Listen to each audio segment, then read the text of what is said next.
Q3 ના updates જે આવી રહ્યા હતા એના ઉપરના આપણે વાત કરી રહ્યા હતા. બંધન બેંક અને એયુ સ્મોલ ફાઇનાન્સ બેંક ઉપર ફંડામેન્ટલી આપણે શું લાગી રહ્યું છે? એક થોડું પોઝિટિવ છે, એક થોડું નેગેટિવ છે. કેવી રીતનું રિએક્શન આપણે આખા સેક્ટર ઉપર આને લઈને જોઈ શકીશું? મોર્નિંગ વિક્રમભાઈ. નહીં, ડેફિનેટલી આઈ થિંક જે અપડેટ્સ આવ્યા છે, I think the markets will react accordingly to the updates. અને મારા હિસાબે આઈ થિંક જે ફોરવર્ડ લુકિંગ સ્ટેટમેન્ટ્સ આવશે, post numbers that they will post, એના ઉપર પાછી રિએક્શન માર્કેટ્સ આપશે, assuming what is happening in terms of macros as well as micros at that point of time over the next few weeks. So I think the market might take overhang specifically in terms of rising cases, partial curfews, partial lockdowns that we have started witnessing. I think एक थोड़ा overhang रहता है market ऊपर, but क्या ना क्या I think stocks will react accordingly. हमारे हिसाब से I think out of all the quarterly updates so far that have come since yesterday and today, Bajaj Finance na Vikram bhai મારા હિસાબે I think updates were one of the best when it comes to the NBFC space. Finance માટેનો અને એ સિવાય આજે બીજા જે સમાચાર આવતા દેખાયા છે મયુરેશ, એમાં ભારતીય એરટેલ માટે છે. જે પ્રમાણે અહીંયા આપણે કારોબારને લઈને જે સમાચાર આવતા જોઈ રહ્યા હતા DTH ને લઈને, પણ હવે અહીંયા આપણે જોયું તો જે આખું કોર્પોરેટ રિસ્ટ્રક્ચરિંગ હતું એ થવા માટેને અત્યારે મોકૂફ રાખ્યું છે અને DTH કારોબાર છે એ આપણને મર્જ થતો પણ દેખાશે. સાથે હવે જે પ્રમાણેના આપણને અપડેટ્સ હતા અને એ અપડેટ્સને લઈને આપણે જોઈએ તો સ્ટોક આપણને સારો એવો કન્સોલિડેટ થતો દેખાઈ રહ્યો હતો કે શું રિસ્ટ્રક્ચરિંગ થાય છે એ બાદ એમાં આપણે રિએક્શન જોઈએ. પણ હવે આ રિસ્ટ્રક્ચરિંગનો પ્લાન જો રદ કરવામાં આવ્યો છે તો એને આપણે ભારતીય એરટેલ માટે કેવી રીતના જોવો જોઈએ? આજના દિવસમાં કેવી રીતનું રિએક્શન આપણે સ્ટોક ઉપર એન્ટિસિપેટ કરી રહ્યા છે અને ઓવરઓલ જો લોંગર ટર્મ પીરિયડ માટે પણ જોઈએ તો આ રિસ્ટ્રક્ચરિંગનો પ્લાન મોકૂફ રાખ્યો છે એ કેટલું પોઝિટિવલી જોવું જોઈએ? Yeah, I think it's a step in the right direction. So, my side, I think thoda sideways a movement रहता है Airtel ने आज माटे if you ask me. But seriously, over a longer period of time, Vikram, my side, I think if the plans are being put to work, જેવી I think ARPU increases Bharati માટે અને entire industry માટે થઈ રહ્યા છે. I'm pretty sure I think this is not the end of hikes. I think હજી પણ hikes આવતી રહેશે. Because I think we are still comparatively cheaper compared to the world when it comes to data packs. And then because of that, મારા હિસાબે I think જે earnings momentum છે એમાં I think significant traction મળશે. Secondly, I think જે debt deleveraging છે, both because of ARPUs અને cash flows જે balance sheet ઉપર આવશે, જે non-core assets વેચવાની હજી પણ વાત થઈ રહી છે. You're probably looking at even some amount of capital raise or asset sell-off or probably listing in the African subsidiary. And I think restructuring, I think all these elements will probably work out over a longer period of time ભારતીની ફેવરમાં. જેવી રીતે date ડીલેવરેજિંગ થશે અને જેવી રીતે I think રીફાર્મિંગ થશે existing બેન્ડવિડ્થની Bharati માટે, along with I think જે નવા ઓપ્શન્સ પણ આવશે. Yes, debt levels might go up, but with ARPUs also going up, મારા હિસાબે આઈ થિંક ક્લિયરલી એક કેસ બની રહી છે કે debt EBITDA levels should come back to far more normalized levels over the next few years. So I think the existing players, I think obviously Jio is ruling the roost with minimal debt on its balance sheet. But Airtel also I think the subscriber addition change expectation આપણે બાંધીને રાખ્યા આ બધા parameter ઉપર. And I think the entry barriers છે, I think no other player will probably enter this field at this point of time. So મારા હિસાબે I think these players should enjoy both broadband services, retail માટે, enterprise services, corporate માટે, and what probably comes to even on the DTH part of the business as well. So મારી હિસાબે I think જેના પાસે હોય hold કરીને રાખો. Doctor Reddy's તરફથી એક જબરદસ્ત સમાચાર છે કે અહીંયા મોલીફ્લુ જે અહીંયા દવા છે કોવિડને લગતી એ આપણને ₹35 પ્રતિ કેપ્સ્યુલના ભાવે લોન્ચ કરવા માટેની વિગત આવી રહી છે. મયુરેશ, આ સમાચારો ડોક્ટર રેડ્ડીઝ માટે આજે બુસ્ટર સાબિત થતા દેખાશે?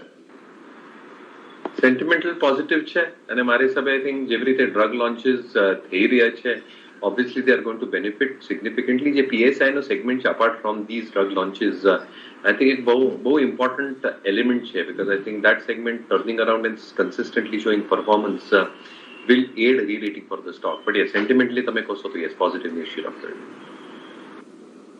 ઓકે, તો ડોક્ટર રેડ્ડીઝનું કાઉન્ટર આજના દિવસમાં આપણે એક વોચ આઉટ કરવાનું રહેશે.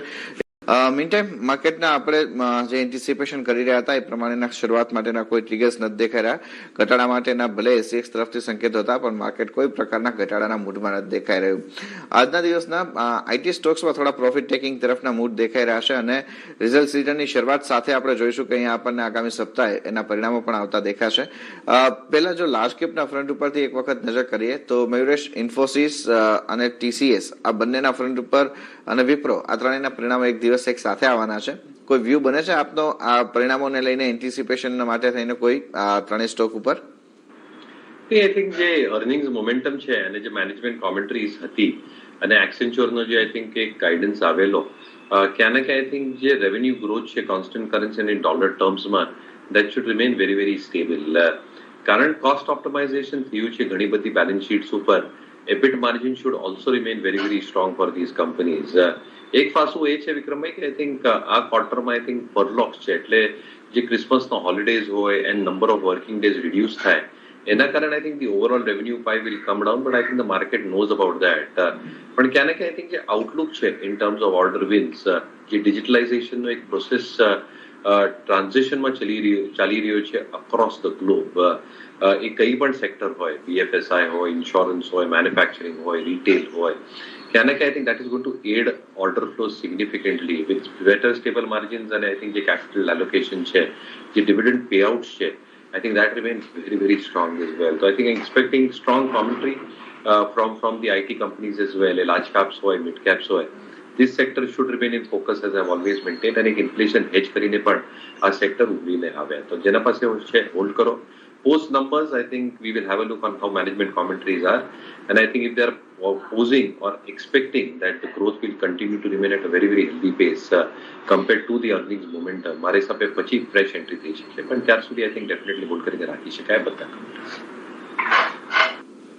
રાઈટ, તો વ્યૂ છે અહીંયા આપણને આઈટી કાઉન્ટર્સના ફ્રન્ટ ઉપરથી. થોડુંક એક દબાણ છે એ કદાચ આપણને અહીંયા આવતું દેખાઈ શકે, પણ એ દબાણને આપણે કેવી રીતના પ્લે કરવું એ આપણે અહીંયા આગળ આપણા એક્સપર્ટ પાસેથી સમજીશું પણ ખરા. સ્ટોક્સની અંદર આપણને થોડુંક સેલિંગ પ્રેશર આવતું દેખાઈ રહ્યું છે. મયુરેશ, ઓલરેડી આપનો વ્યૂ અહીંયા પોઝિટિવિટી તરફનો હતો. શું ધ્યાન રાખી શકાય અત્યારે જો પસંદગી કરવી હોય આઈટી સ્ટોક્સમાં તો લાર્જ કેપના ફ્રન્ટ ઉપર જવું કે પછી મિડ સાઇઝના કાઉન્ટર પસંદ કરવા? નહીં, તમે સ્ટેકઅપ કરશો અને જેવી રીતે થોડા મિડ કેપ સ્ટોક એક્સટેન્ડેડ છે મૂવિંગ એવરેજીસ થી plus valuations are a little bit on the higher side. મારા હિસાબે આઈ થિંક થોડી comfort large cap IT counters થી જ આવે છે on both these parameters. So if I have to pick and choose I think large cap માટે જ I think હું રાહ જોઈશ. I think if counters like Infosys, TCS show some decline, મારા હિસાબે I think they give better opportunities. સાથે જ cache માર્કેટના front ઉપરના પણ કેટલાક સ્ટોક્સ ઉપર આપણે નજર કરી લઈએ તો ત્યાંથી પણ આપણને આજના દિવસની એક્શન દેખાઈ રહી છે. વોડાફોન આઈડિયાનો એક કાઉન્ટર છે, એના ઉપર મયુરેશ આપનો વ્યૂ સમજવા માંગીશું. આજે ફરી પાછા એક હિયરિંગ છે આપણે દિલ્હી હાઈકોર્ટની અંદર TDC8 અને ટ્રાઈની વચ્ચેના જે આપણને અપીલ થયા હતા એના ઉપર કોઈ ધ્યાન બને છે આપનું અહીંયા? કારણ કે રિસન્ટ ટાઈમની અંદર આ સ્ટોક આપણને ખાસા એવા એક્શન્સ બતાવતો દેખાયો છે.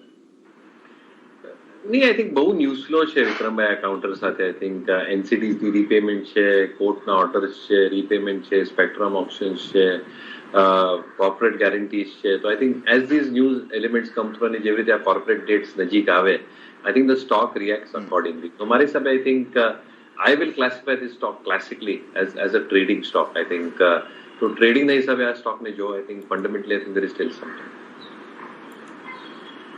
મયુરેશ, આ જે સમાચાર આવતા દેખાઈ રહ્યા છે ખાસ કરીને ઓટો સેલ્સ માટેના, ડિસેમ્બરની અંદર આપણે જોયું તો પેસેન્જર કારના વેચાણની અંદર પણ આપણને એક સારો એવો વધારો આવતો દેખાયો છે. શું પર્સપેક્ટિવ આપનું અહીંયા બની રહ્યું છે? ટુ વ્હીલર કરતા અત્યારે ફોર વ્હીલર સેગમેન્ટની કંપનીઝ છે વધારે ફોકસમાં રહેતી દેખાઈ શકે તેમ છે? એ બે પાસાઓ છે અહીંયા વિક્રમભાઈ. આઈ થિંક જે ટુ વ્હીલર્સ છે એમાં I think you already scene significant amount of competition start upfront. I think જે ઓલાની એક પ્લાન્ટ છે અને જેવી રીતે ડિલિવરી સ્ટાર્ટ થયા છે અને સ્પેસિફિકલી આ EV સ્ટાર્ટર સ્પેસમાં I think two wheelers is the easiest space to get in. એવી રીતે I think I am not saying the other way around but I think જે એક્ઝિસ્ટિંગ પ્લેયર્સ છે I think they obviously come back very very strongly as well. કારણ કે એના પાસે scale છે, distribution છે, ડીલરશિપ નેટવર્ક છે, which all these new guys probably lack. તો કોમ્પિટિશન ઇન્ટેન્સિટી ઘણી બધી છે because of entry points, price affordability, so on so forth. Four wheelers માટે I think commentaries have been very very positive. સેમિકન્ડક્ટરનો issue is largely expected to be behind in this quarter or next. જે demand outlook છે I think that is expected to remain strong. કારણ કે જેટલા enquiries છે, ફૂટફોલ્સ છે, that still are assuming that demand will remain very very robust for these companies. અને એના પાસે પણ આઈ થિંક જે ફાસું છે I think in terms of EV investments, all these companies are doing that. I think we've heard M&M I think expected to launch models in 25. Maruti એક prototype launch કરશે in the next few years.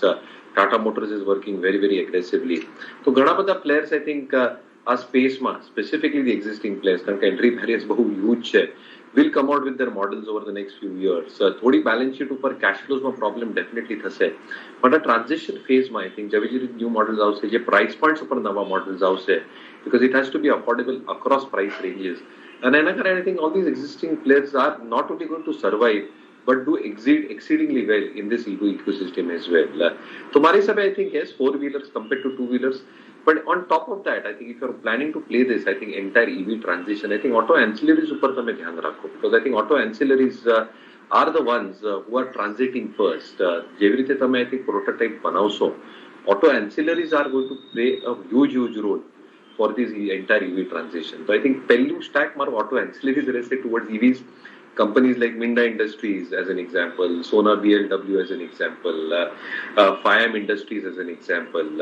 I think all these companies are gearing up towards this EV ecosystem, followed by the four-wheelers, followed by two-wheelers in my opinion. Okay.